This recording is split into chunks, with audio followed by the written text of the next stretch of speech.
About 203 million Americans could benefit from something that just happened. This is big news for many, but this is not going to make you rich. What is about to be discussed and what I'm going to go over in today's video, what we are hearing right now from the White House, from the Biden administration, they are blowing this up bigger than it actually is. It is going to impact or potentially impact millions and millions of people, but the problem is it's not going to put a lot of money back into your pocket. So I'm going to address what's going on here, why some are saying this is good, why some are saying this is just another trick to deceive the American people. So make sure you watch this entire video and I'll explain exactly what is going on. All I ask is one thing, takes 2 seconds. Go ahead, hit that like button if you enjoy these daily updates. And now let's begin.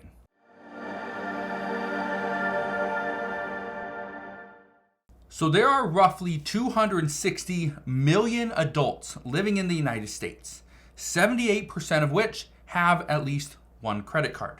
That means 203 million people have one credit card. That is where the problem starts. But this problem keeps on getting bigger.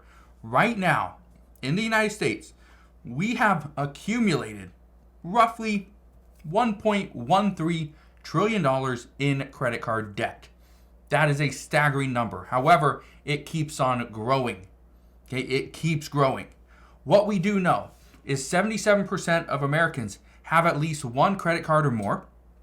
We also know the average credit card balance is over $6,000, and many people, millions of which, cannot afford to keep up with their monthly payments. Well, the Biden administration decided they need to step in. And federal regulators have now ruled that credit card late fees are going to be capped at just $8 as part of President Biden's crackdown on junk fees. Now, we're going to go over this, mainly because too many people are fighting off credit cards. Credit card late fees are racking up. The average late fee here in the United States is currently $32. Well, we're going to take a quarter of that, and that is what we're going to charge you. $8 is all you're going to have to pay if you miss your credit card payment. However, we got to get to the big numbers here, okay? And I'm going to go over who is going to qualify for this and which companies are going to go through this, because about 95% of credit card issuers are going to have to stick to this $8 cap. But here's what you need to know. We currently we are estimating that this is going to save Americans about $10 billion per year. Let's go right into this and let's read this article here from CNN. It says federal regulators finalized the rule on Tuesday to cap most credit card late fees as $8 as part of a broader push by the Biden administration to eliminate junk fees.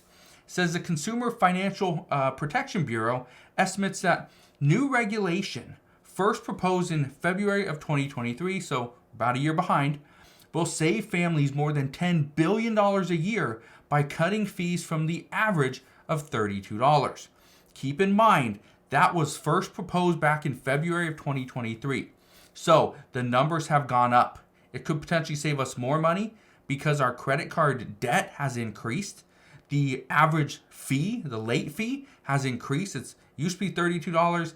I believe it's now about 35 to 38, somewhere in that range. But again, we don't know exactly. Let's keep reading. It says the new rule applies to large credit card issuers, those with more than 1 million accounts. And these companies represent more than 95% of total outstanding credit card debt, according to the CFPB. Now, here are the numbers that we really need to get to. How much money is this going to save you? Because I already said about 203 million people living in the United States will potentially benefit from this because they currently have a credit card. 203 million adults. Now, how many are actually going to save money? Well, here's the big question. How many times are you late? How many times per year do you miss a credit card payment? The average person has about 3.6 credit cards. Okay? So if you miss a payment, you normally would have to pay about $32 to $38 per month. Or per late fee. Well, this is going to bring it down to $8. Well, here's the number. If we divide $10 billion by 203 million people, That means the average person is going to save $49.26 per year. That is it. Now, why is this number not bigger? Well, for one, $49.26 means you are having a late payment about 6 times per year. That is scary enough. That means that almost every other month you are missing a credit card payment. That is a staggering number. That means about 50% of the time you're missing a payment. You're late. Now, the Biden administration has no plans of, forgiving credit card debt. They have no way of telling credit card companies that they cannot charge somebody, 18 to 25%. Okay?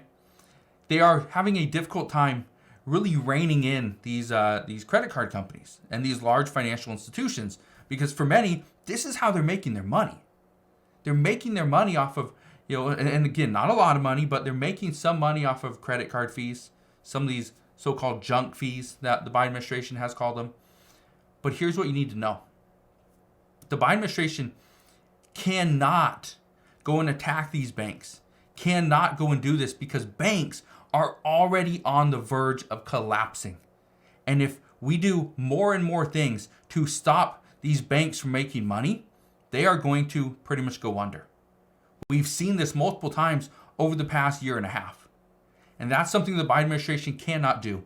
That's something that Janet Yellen will not allow, because if Janet Yellen sees that more and more banks are on the verge of collapsing, it's going to put more pressure on the Treasury, more pressure on the Federal Reserve, and more pressure ultimately on the Biden administration. So here's what's going to happen. About 203 million people could potentially benefit from this. However, that's not a good thing. If you are benefiting from this, that technically means you are falling behind. So right now, what is happening, and this is where a lot of people are speculating, that the Biden administration is finding a way to flip the script and show you that you being behind on payments isn't a problem. It's actually a good thing, because we are saving you about $24 average per late payment. So what they're trying to do is change the narrative. Change it so now you're looking at a missed payment as a good thing, that it's actually saving you about $24, when in actuality, it's costing you money. So that is what you need to expect. The Biden administration is going to come out and say that, yes, we did this. We're able to fix this. You're not going to pay as much money. Things are going to be better, and they may be. But in the grand scheme of things, is the economy better? Is your credit card debt coming down? Are you able to make monthly payments on all your debts, all your payments? Credit cards, car payments, could be a cell phone bill, your Netflix account, your mortgage, or your rent. All these things are important. But again, it's only the credit cards that are going to be capped at $8. Not your mortgage, not your car payment, okay? Not the big things. The big things are still going to cost you more money. So, just wanted to fill you in on this, because again, a lot of people are saying this is good, this is finally happening, but keep in mind, the only reason why this would be a benefit is you're missing those payments. So in the end, does it help you? Yes, a little bit, but it doesn't put you in a better position than you are today. It just puts you in a less deep position than you would be if you missed a payment. Okay? So always look at things, from a different perspective, because if you're looking at from the Biden administration and the White House's perspective, it looks good. But in reality, this isn't going to make you rich. This is not changing your economic situation. You're still in the same spot. So that's what we have for you guys today. As always, just want to thank you guys for watching. Consider subscribing, and I'll see you guys on the next one.